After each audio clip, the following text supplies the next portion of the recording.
여러분, 은퇴 후의 삶, 다들 경제적 자유를 꿈꾸잖아요? 근데 그 꿈이 현실이라는 벽에 딱 부딪혔을 때 과연 우리는 어떤 선택을 하게 될까요? 오늘 다뤄볼 이야기는요, 김상호 작가의 정말 솔직하고 개인적인 투자 경험담이에요. 은퇴한 투자자가 겪는 돈과 두려움에 대한 아주 보편적인 진실을 그의 이야기를 통해서 한번 깊이 파고 들어보겠습니다. 자, 보세요. 이 문장 하나가 은퇴라는 것의 핵심 갈등을 전부 보여주는 것 같아요. 매달 따박따박 꽂히던 월급은 이제 없어요. 대신 한정된 내 자산을 내가 관리하면서 살아야 하는 현실. 바로 여기서부터 모든 이야기가 시작되는 거죠. 들어오는 돈은 없는데 나가는 돈만 있다. 와, 이 심리적인 압박감. 정말 상상만 해도 숨이 턱 막히지 않나요? 자, 그럼 작가의 여정, 그 첫 번째 단계로 한번 들어가 볼까요? 그토록 원하던 자유를 드디어 손에 넣었는데, 근데 그 기쁨이 생각보다 오래가지 못했어요. 이 달콤한 자유가 어떻게 돈 걱정이라는 차가운 그림자에 서서히 먹혀 들어갔는지 지금부터 한번 따라가 보시죠. 야, 이 화면이 진짜 모든 걸 말해주네요. 그쵸? 왼쪽, 이건 뭐 우리가 꿈꾸는 바로 그 은퇴의 모습이잖아요. 알람도 없고 아침에 여유롭게 커피 한 잔. 근데 오른쪽, 현실은 어때요? 아주 냉혹하죠? 매달 꼬박꼬박 날아오는 고지서들, 그리고 눈에 띄게 팍팍 줄어드는 통장 잔고. 작가는 바로 이 꿈과 현실의 엄청난 차이 때문에 말 그대로 미치기 일보 직전에 스트레스를 받기 시작한 거예요. 그러니까 핵심은 바로 이거예요. 당장 돈이 없는 게 아니었어요. 통장에는 분명히 목돈이 있었거든요. 하지만 이 돈 언젠가 바닥나면 어떡하지? 이 공포가 일상 전체를 그냥 꽉 짓누르기 시작한 거죠. 예를 들면 마트에서 소고기 한 팩을 들었다가 다시 내려놓고 커피 한 잔 값까지 아끼려고 머릿속으로 계속 계산을 하는 거예요. 막연했던 불안감이 이렇게 아주 구체적인 행동으로 드러나기 시작한 겁니다. 자, 바로 이 지점에서 이야기가 완전히 전환됩니다. 작가가 이런 결심을 해요. 그냥 돈이 줄어드는 속도로 늦추는 걸로는 안 되겠다. 다시 돈을 불려야겠다. 어때요? 언뜻 들으면 되게 합리적인 결정 같죠. 하지만 이 두려움에 쫓겨서 내린 결정이 작가를 정말 끔찍한 금융 손실의 길로 끌고 들어가게 됩니다. 그래서 작가가 처음으로 크게 돈을 넣은 곳이 어디냐? 바로 TQQQ였어요.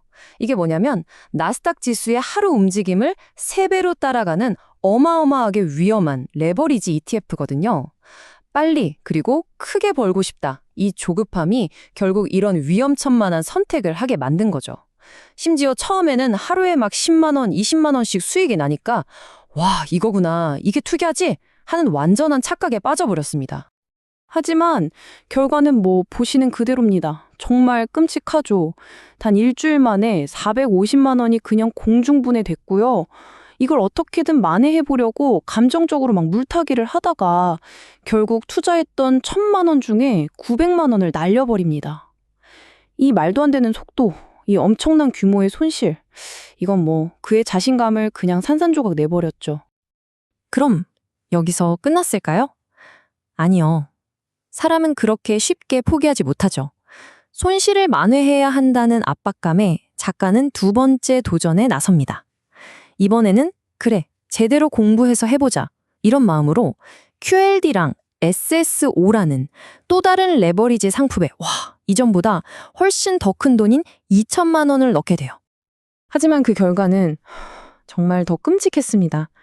시장이 갑자기 폭락하면서 투자금 2천만 원 중에서 무려 1,800만 원이 그냥 사라져버린 거예요. 첫 실패에서 분명히 교훈을 얻었다고 스스로를 다독였지만 결국 그 마음 깊은 곳에 있던 두려움과 조급함이라는 근본적인 문제가 해결되지 않으니까 결국 더 큰 실패로 이어진 겁니다. 이렇게 거의 3천만 원에 가까운 돈을 순식간에 잃고 작가는 정말 깊은 무력감에 빠지고 자존심도 완전히 무너져 내렸어요. 근데 참 아이러니하죠? 바로 이 모든 게 무너진 최악의 순간에 정말 중요한 걸 깨닫게 된 거예요. 시장이 문제가 아니었구나. 시장이 흔들릴 때 내 마음이 송두리째 같이 흔들렸던 게 문제였구나. 바로 자기 자신의 멘탈이 문제였다는 걸 깨달은 거죠. 자, 이제부터 이야기의 분위기가 완전히 바뀝니다. 작가는 이 끔찍한 실패를 그냥 덮어두지 않아요. 오히려 그 실패를 정면으로 마주하고 그 안에서 정말 값진 교훈들을 하나씩 찾아내기 시작합니다. 실패를 그냥 실패로 끝내는 게 아니라 성장의 발판으로 삼는 거죠. 이게 바로 작가가 자기 자신에게 던졌던 가장 근본적인 질문이었어요. 여러분도 한번 잠시 생각해 보시면 좋을 것 같아요. 도대체 어디서부터 잘못된 걸까? 그의 실패 원인이 뭐라고 생각하세요? 종목을 잘못 골라서? 아니면 들어가는 타이밍이 안 좋아서?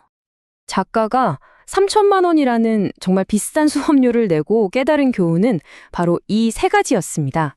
첫째, 단기간에 어떻게든 해보려는 조급함. 둘째, 공포와 탐욕에 이리저리 휘둘리는 감정적인 판단. 그리고 셋째, 깊이 있는 공부 없이 얕은 정보에만 의존했던 무지.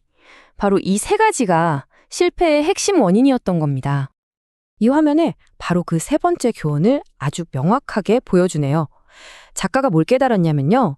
매일같이 쏟아지는 유튜브 영상이나 자극적인 뉴스 같은 건 그냥 정보, 다시 말해 나를 혼란스럽게만 만드는 소음에 불과했다는 거예요. 그에 반해서 시간을 들여서 꼼꼼하게 읽은 책, 나보다 먼저 경험한 멘토의 조언, 그리고 내가 직접 분석하고 정리한 기록들. 이런 것들이야말로 혼란 속에서 길을 알려주는 진짜 지식, 즉 신호가 되어준다는 걸 알게 된 거죠. 자, 드디어 이야기의 마지막 장입니다. 바로 재기와 회복의 단계죠. 새롭게 얻은 이 지혜를 무기 삼아서 작가는 완전히 다른 사람이 되어 투자 시장에 돌아오게 됩니다.